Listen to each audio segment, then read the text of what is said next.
நாம் நினைத்தோம். இப்போது ஒரு 25 வருடம் உருண்டோடி இருக்கிறது. இந்த 25 வருடத்திலே இதில் நாம் எதிர்பார்த்த அந்த அரசியல் அந்தஸ்தை, நாம் எதிர்பார்த்த அந்த உரிமைகளுக்கான பாதுகாப்பை, நாம் எதிர்பார்த்த அரசியல் தீர்வில் நமக்குரிய இடத்தை இல்லாவிட்டால் நாம் நமக்கு கிடைக்க வேண்டிய அபிவிருத்தியை தானும் பெற்றிருக்கிறோமா என்றால் திருப்திகரமான நம்பிக்கையோடு சொல்லக்கூடிய, ஆதாரபூர்வமாக சொல்லக்கூடிய எந்த பதிலையும் நமக்கு காண முடியவில்லை. நாம் கடந்த முறை பேசுகிற போது நான் சொன்னேன், போராட்டம் என்பார்கள், போராளிகள் என்றார்கள். இது ஒரு மார்க்க கடமை என்றுதான் இந்த அரசியலை நமக்கு அறிமுகப்படுத்தினார்கள். ஆனால் போராட்டம் என்றால் என்ன என்பதனை நான் நடைமுறை உலக அனுபவத்திலிருந்து ஒரு வரைவிலக்கணமாக சொன்னேன். அதற்கு ஒரு இலக்கு இருக்க வேண்டும், அதற்கு ஒரு திட்டமிட்ட அந்த இலக்கை அடைவதற்குரிய நிரந்தரமான ஒரு திட்டம் இருக்க வேண்டும், அந்த திட்டத்தின் அடிப்படையில் ஒரு நிதானமான உழைப்பு இருக்க வேண்டும் என்று நான் சொன்னேன். நமது அரசியல் போராட்டம் என்று சொன்ன அந்த வேலை திட்டத்துக்கு ஒரு இலட்சியம் கூட இருக்கவில்லை என்பதனையும் நான் சொன்னேன். முஸ்லிம் மாகாணம், திரும்ப தென்கிழக்கு மாகாணம், திரும்ப கரையோர மாவட்டம் என்று காலத்துக்கு காலம் எதை நமது அரசியல் இலக்காக, நமது பிரச்சனைகளுக்கான தீர்வின் வடிவமாக எதனை சொல்வது என்று தெரியாமல் தான் இன்னமும் பேசிக் கொண்டிருக்கிறோம். 1987ஆம் ஆண்டு இந்திய இலங்கை ஒப்பந்தம் வந்த போது அதிலே முஸ்லிம்கள் இந்த வடகிழக்கு மண்ணிலே அவர்களுடைய வாழ்வியல் உரிமை மறுக்கப்பட்டிருக்கிறது, இந்த இனப்பிரச்சனையில் அவர்களும் ஒரு தரப்பு என்கின்ற நியாயம் மூடி மறுக்கப்பட்டிருக்கிறது என்றெல்லாம் நாம் பேசி தொடங்கி வைத்திருக்கின்ற இந்த அரசியல் வேலை திட்டம் 25 வருடத்தில் அந்த அந்தஸ்தை பெற்றுக் கொடுத்திருக்கிறதா? பேச்சுவார்த்தை என்று வருகிற போது, அரசியல் தீர்வு வருகிற போது நமக்குரிய அந்த அந்தஸ்தை பெற்று தந்திருக்கிறதா என்றால் அதுவும் இல்லை. ஏனென்றால் 87ஆம் ஆண்டுக்கு பிறகு இங்கே ஏற்கனவே சொன்னது போல 2002ஆம் ஆண்டு நமது கட்சி, நமது தலைவர்கள் நாம் அளித்த வாக்கு மூலமாக இந்த நாட்டிலே ஒரு ஆட்சி மாற்றம் வருகிறது. அந்த ஆட்சி மாற்றத்தூடாக வந்த அரசாங்கம் ஒரு புதிய யுத்த நிறுத்த ஒப்பந்தத்தை கொண்டு வருகிறது. அதன் மூலமாக நமக்கு எவ்வித பாதுகாப்பும் கிடைக்கவில்லை என்பதை நாம் பேசிக்கொண்டோம். நான் ராஜினாமா செய்த விடயம், மூதூர் மக்கள் பாதிக்கப்பட்ட விடயம், வாழைச்சேனை மக்கள் பாதிக்கப்பட்ட விடயம் நான் கடந்த முறை சொன்னேன்.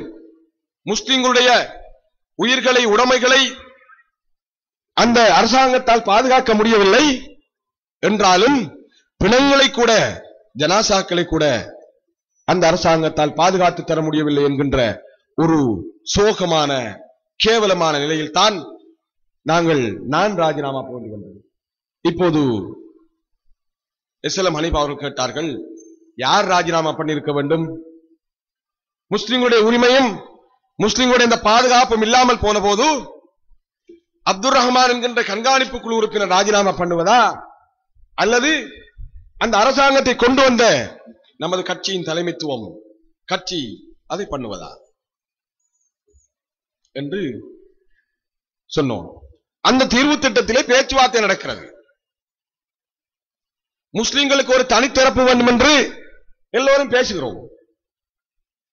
முதலாம் கட்ட பேச்சுவார்த்தை நடப்பதற்கு தயாராகி கொண்டிருக்கிறது. கொழும்பிலே ஜம்மியத்துல் உலமா இன்னும் பல யூனிட்டி போரம் என்கின்ற ஒரு அமைப்பை அமைத்து நாங்கள் ஒவ்வொரு தூதரகம், ஒவ்வொரு வெளிநாட்டு ராஜதந்திரிகளை சந்தித்து முஸ்லிம்களுக்கு தனித்தரப்பு கிடைத்தே ஆக வேண்டும், இல்லாமல் இந்த பேச்சுவார்த்தையில் நாங்கள் பங்கெடுக்க முடியாது என்கின்ற கோரிக்கையை, அந்த அழுத்தத்தை கொடுக்க தொடங்கியிருந்தோம். இருக்கிற அரசியல் தலைமைத்துவம் அதை செய்ய வேண்டும், அவர்களுக்கு பக்கபலமாக இருக்க வேண்டும் என்பதற்காக ஒவ்வொரு தூதுவர் ஆலயம், ஒவ்வொரு ராஜதந்திரிகளையும் சந்தித்து நாங்கள் நிறைய பிரச்சார வேலைகளில் ஈடுபட்டோம். முதலாவது கட்ட பேச்சுவார்த்தை நெருங்குகிற போது இந்த முஸ்லிம் தலைமைத்துவத்துக்கு சொல்லப்பட்டது, நீங்கள் இதிலே கலந்து கொண்டால், முதலாவது பேச்சுவார்த்தையில் கலந்து கொண்டால் இதனை அங்கீகரித்ததாக மாறிவிடும், எனவேதான் நீங்கள் இதுக்காக நீங்கள் அரசாங்கத்தோடு பேரம் பேச வேண்டும் என்று சொல்லப்பட்டது. ஆனால் அரசாங்கம், நமது தலைமைகள் நமக்கு சொன்ன நியாயம், முதலாம் கட்டத்தில் நமது அரசியல் தலைவர்கள் கலந்து கொள்வார்கள். இரண்டாம் கட்டத்தில் முஸ்லிம்களுக்கான தனித்தரப்பு வழங்கப்படும் என்று சொன்னார்கள். இதெல்லாம் வரலாறு. இப்போது நாம் ஆவலோடு காத்திருக்கிறோம். இரண்டாம் கட்டம் இப்போது வரும் என்று. இரண்டாம் கட்டமும் வருகிறது. ஆனால் முஸ்லிம்களுக்கு சொல்லப்படுகிறது இது இரண்டாம் கட்டம் அல்ல, முதலாம் கட்டத்தின் இரண்டாம் சுற்று. ஞாபகம் இருக்கும்.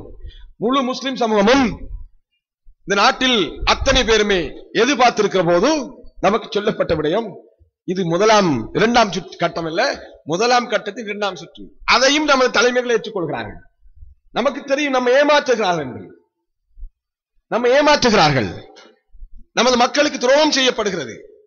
இந்த பேச்சுவார்த்தை தொடர்ந்தால் இறுதியில் வரப்போகிற அரசியல் தீர்வில் நாம் எதிர்பார்க்கிற அந்தஸ்துடன் நமக்கு தீர்வு கிடைக்காது என்பது நமக்கு தெரியும்.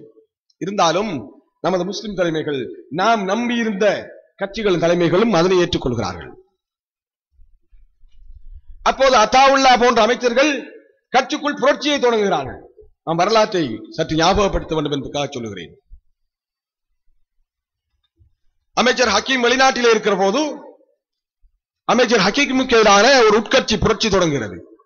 புரட்சிக்கான நியாயத்தை இவர்கள் எப்படி சொல்கிறார்கள்? அத்தாவுல்லா அணியினர் 6 அம்ச, எனக்கு ஞாபகம் இருக்கிற வரையில் 6 அம்ச கோரிக்கைகளை முன்வைத்து, அதில் ஒன்று முஸ்லிம்களுடைய தனித்தரப்பை கோருகிற விடயத்தில் அமைச்சர் ஹக்கீம் உறுதியாக இல்லை, எனவே நாங்கள் வெளியேறுகிறோம் என்று வெளியேறினார்கள்.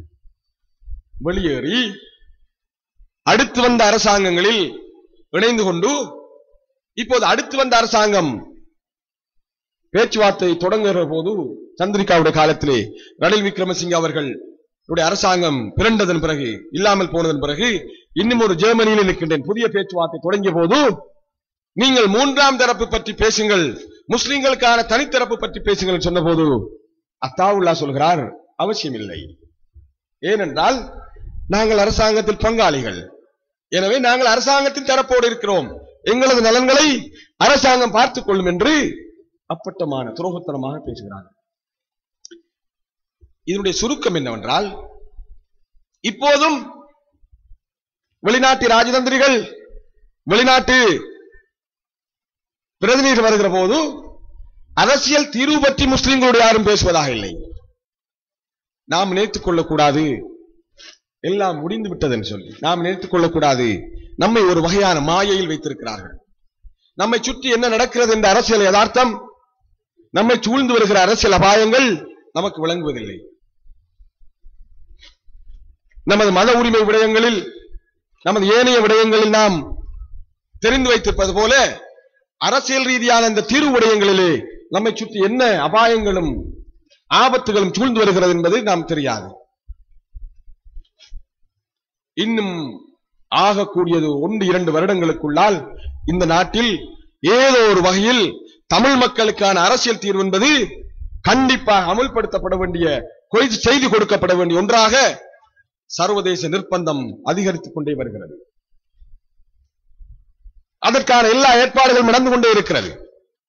ஜெனீவாவிலே வந்த தீர்மானம், இந்தியாவின் தொடர்ச்சியான அழுத்தம், தமிழ் தேசிய கூட்டமைப்பை அமெரிக்கா வரையில் அமெரிக்க அரசாங்கம் அழைத்து பேசுகின்ற நிலைமை எல்லாம் எதை காட்டுகிறது என்றால், தமிழ் சமூகம் ஆயுத போராட்டத்தின் மூலமாக அடைந்து கொள்ள முடியாத அந்த ஒரு அரசியல் அந்தஸ்தை ஆயுத போராட்டம் தோற்கடிக்கப்பட்டதன் பிறகு அரசியல் ரீதியாக போது அடைந்து கொண்டிருக்கிறார்கள். நமது சமூகத்துக்கும் அதே இழப்பு இருந்தது. நமக்கும் தீர்வு கிடைக்க வேண்டிய அதே நியாயங்கள் இருக்கிறது. நாமும் சமனாக நடத்தப்பட வேண்டும், நமக்கும் அதே அந்தஸ்து கிடைக்கப்பட வேண்டும். இறுதி தீர்வு என்று அரசியல் தீர்வு வருகிற போது நமக்கும் உரிய நியாயமும் தீர்வும் கிடைக்க வேண்டும் என்கின்ற எல்லா நியாயங்களும் நமக்கு இருக்கிறது. இருந்தாலும் நமது பிரச்சனைகள் பற்றி யாரும் கணக்கெடுப்பதாக இல்லை.